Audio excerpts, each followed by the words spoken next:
I was spending the night at my parents' house when I heard my mother scream. I immediately jumped up and grabbed the phone and dialed 911 as I ran into her room. Okay. Yeah, my dad fell. His eyes are open, but he's not waking up. Okay. Get him on the floor in a sec. We're going to start CPR. I want you to put the heel of your hand on the center of his chest.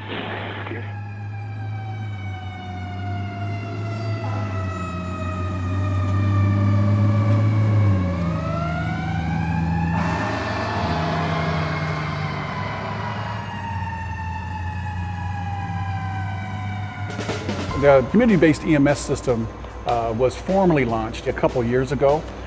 We sat back and looked at the world around us.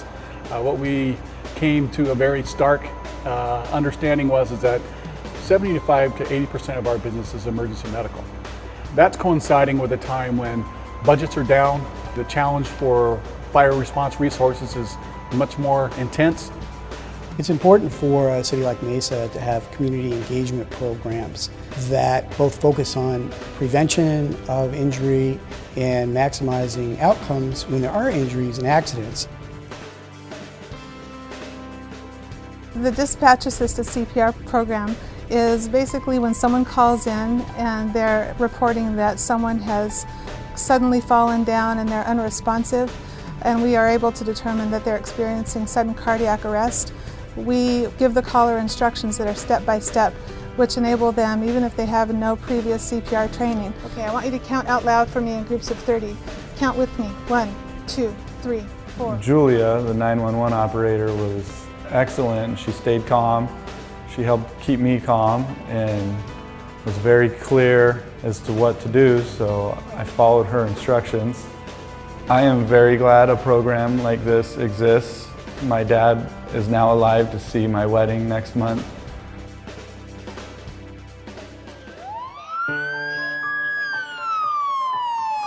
With the driver safety program, what students will experience with the mock crash is when they will come out to the football field and they will see in front of them a car accident.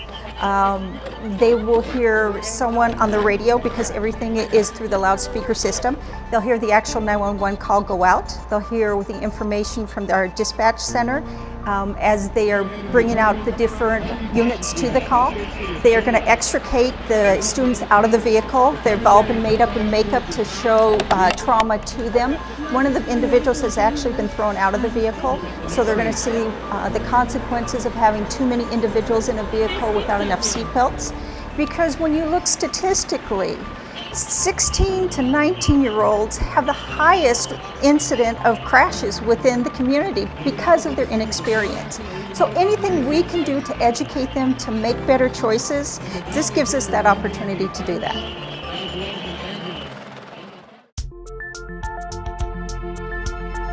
Hello, hi, I'm Barry from the Mesa Fire Department. I'm here to do your home inspection. The home safety inspection is available free of charge to any Mesa resident. It's an individualized inspection.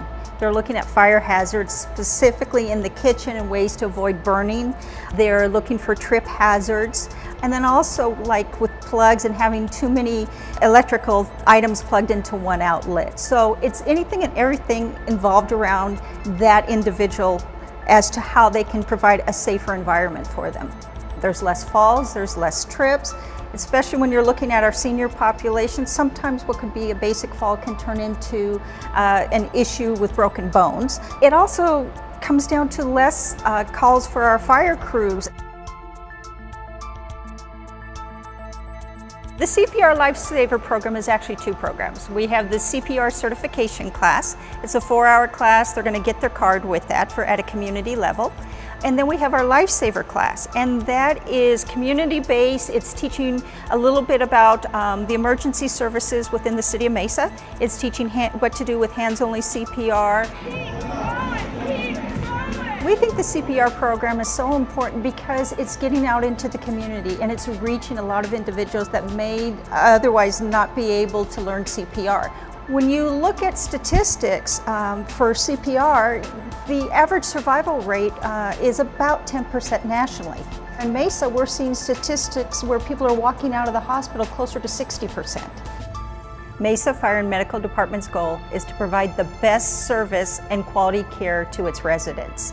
We provide this through our fire-based system, and we continue this into the community with our educational programs as well. I believe the community engagement programs that we have are going to have several important outcomes. They're going to lead to prevention of accidents, to better outcomes. When we have a call for service, the person is much more likely to survive. I think they will also lead to lower medical costs. If we can have programs that minimize risk and maximize outcomes, the community benefits all the way around in terms of an effective operation of our public safety personnel. I think one of the most important things we can do to lead our organizations is, first of all, we have to think like entrepreneurs nowadays. The maintenance processes for chief officers is behind us. It's clear in the past. We're going to have to continue to look into the future. And the day-to-day process of going after changes, making the right decisions for the right reasons, and being able to share not only the decision-making but the responsibility for those with the firefighters is absolutely crucial. So I think that those are the three things that are critical for us as leaders to bring back to our departments, and we need to do that as well throughout the fire service. I'm truly proud to be associated with a department that is a true leader in this area of community engagement. Mesa Fire and Medical really is creating a template that other communities can and should follow.